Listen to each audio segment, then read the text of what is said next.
let's start with the North Carolina game. I talked a lot about this Carolina game in the last episode and what I thought that Alabama needed to do and who I thought Alabama needed to see big games out of.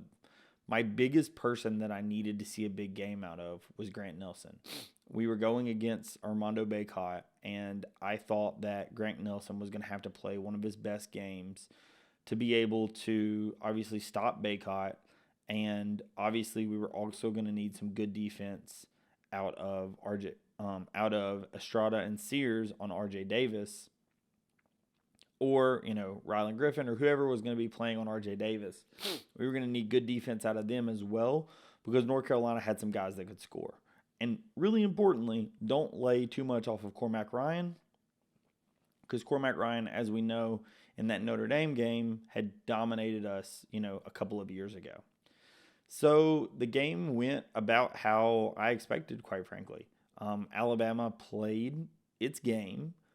They did get behind pretty early to Carolina, and then they fought their way back. And what we saw was Alabama was able to run the game plan that we thought they were going to run. Alabama was hitting some shots, and Alabama was, doing well. And North Carolina was getting some really big threes out of Cormac Ryan, and it was pretty clear what Alabama's game plan was. Elliot Kudo and Seth Trimble, the two guards for Carolina that are not three-point threats, Nate was basically going to dare them to shoot the ball. In the first half, they actually did. They made 3 threes because Alabama was not guarding them on the three-point line, and we were packing it in down tight, playing Nick Pringle with Armando Bacot, having Grant Nelson be the defender on Kudo and Trimble so that you could double-team Bacot down low or have a help defender with Grant. It was working great. However, Kudo and Trimble made us pay a couple of times and hit a couple of big threes. Nate actually talked post-game about they looked at the analytics and said, do we need to change it up, right? The analytics said coming into this game, sag off Kudo, sag off of Trimble. Do we keep that up?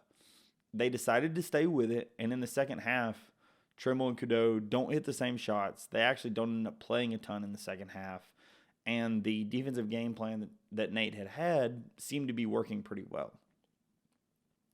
Rylan Griffin had been on R.J. Davis in the first half, and then we come to find out later on that Rylan Griffin wanted the Cormac Ryan matchup after Cormac hit a couple of big shots because Rylan was not letting a shooter go off like that. He was like, give me the matchup. I don't care what it takes. He's mine.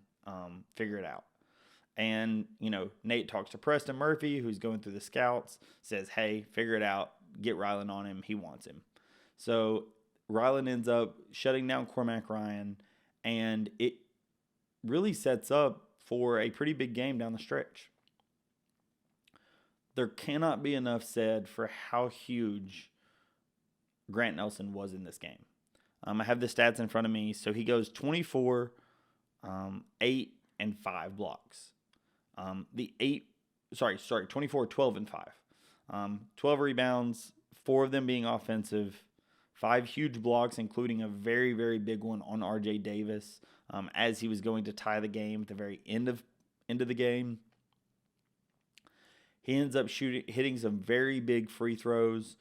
He ends up missing one of the last free throws of the game. And then I'm not actually sure if he missed the last one on purpose because there was 0.6 seconds left in the game. He misses the last one on purpose, or I think potentially on purpose, gets the block to seal the win, and Alabama wins its first Elite Eight game since 2004. Sweet 16 game since 2004, and sets up what's going to be one of the biggest games in Alabama history if they're able to pull it off, right? Alabama's never made the Final Four. They had just one Elite Eight prior. They got steamrolled by UConn back in 2004. And Alabama is in a position where they're potentially going to make it. The matchup for that game is Clemson. Clemson is coming off of a win against Arizona where Arizona did not shoot very well. The funny part about that is coming into that game, a lot of people wanted to see Caleb Love match up with his old team at North Carolina. Both teams ended up not making that next round. Caleb Love shot 0 for 9 from 3. RJ Davis shot 0 for 9 from 3. There was some good defense on this, but I will say both of those guys just did not play the games that you were kind of accustomed to seeing from them this season. But you absolutely just have to talk about how great that Alabama played in that game. Aaron Estrada, 8 for 13 from 2. Like I said, Grant Nelson goes 2 for 2 from 3 as well. Rylan Griffin, 5 for 8 from 3.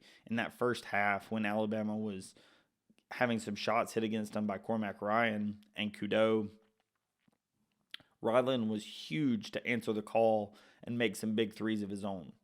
So the other thing that happened in that game that we'll talk a little bit about coming into this UConn game, and it was a little bit of an issue in the Elite Eight game, was Nick Pringle ends up hurting his foot.